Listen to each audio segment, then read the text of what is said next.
గుంటూరులో MLC counting ప్రక్రియ కొనసాగుతుందని కేఎస్ లక్ష్మణరావు అన్నారు. సాయంత్రం వరకు బెండిల్స్ చేస్తారని చెప్పారు. వాల్యూడ్ ఇన్వాల్యూడ్ ఓట్లు వేరు చేసి ఉంచుతారన్నారు. రేపు సాయంత్రం వరకు పూర్తిగా కౌంటింగ్ కేంద్రంలో అన్ని రకాల పనులు పూర్తవుతాయని వెల్లడించారు. 27న అధికార పక్షం చేసిన అరాచకాలు ఎన్నికల సంఘానికి తెలుపుతామన్నారు. పల్నాడులో అనేక రకాలుగా అరాచకాలు సృష్టించారని ఆరోపించారు. కృష్ణా గుంటూరు జిల్లాల గ్రాడ్యుయేట్ ఎమ్మెల్సీ కౌంటింగ్ ప్రక్రియ ప్రారంభమైంది.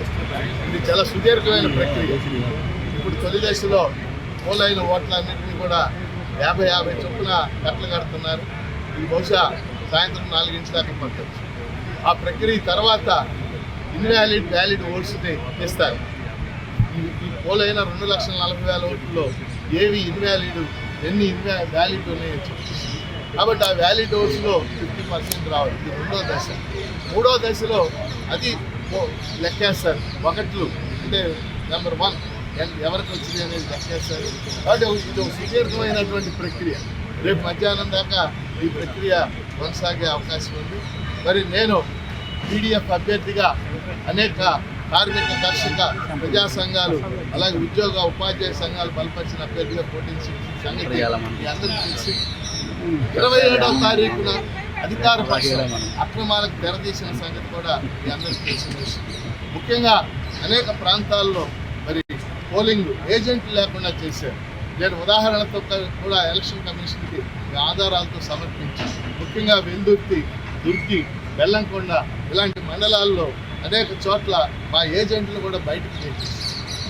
అలాగే అనేక ప్రాంతాల్లో ప్రజాప్రతినిధులైనటువంటి ఎమ్మెల్యేలు పోలింగ్ బూత్ల్లోకి వెళ్ళే హక్కు వాళ్ళకి లేదు. కానీ పోలింగ్ బూత్ల్లోకి వెళ్ళి అనేక చోట్ల మరి ముఖ్యంగా పల్నాడు జిల్లాలో అనేక చోట్ల వాళ్ళు అక్రమ ఓట్లు, దొంగ ఓట్లు, రిగ్గింగ్ పెద్ద ఎత్తున చేయటం అనేది కూడా వస్తుంది. అందరికీ వచ్చింది. నేను ఆ రోజే మీడియాకు కూడా చెప్పడం అనేది జరిగింది. అనేక చోట్ల ఎమ్మెల్యేలు బూతుల్లో ప్రవేశించారు.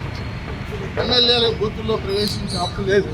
కేవలం అభ్యర్థులు వాళ్ళ చీఫ్ ఎలక్షన్ ఏజెంట్లు మాత్రమే బూతుల్లో ఇన్ని అక్రమాలకి తెరతీసి అయినప్పటికీ కూడా ఈ 2 జిల్లాల్లో ఉన్నటువంటి ఉద్యోగులు, ఉపాధ్యాయులు, కార్మికులు, కర్షకులు, నిరుద్యోగులు ప్రధానంగా వీళ్ళందరూ కూడా నాకు పెద్ద ఎత్తున ఓట్లు వేశారు.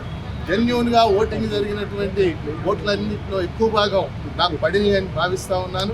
దీనికి ప్రధానంగా 3 కారణాలు. మొదటి కారణం, ఒక పీడీఎఫ్ ఎమ్మెల్సీగా నేను గత 18 సంవత్సరాలుగా ఖచ్చితంగా ప్రజా జీవితంలో ఉండి నిజాయితీగా పనిచేస్తూ అందరి సమస్యల మీద పనిచేయటం. రెండో కారణం, ప్రధానంగా ఈ కూటమి ప్రభుత్వం ఏర్పడిన తర్వాత చెప్పేదానికి చేసేదానికి పొంతన లేదు.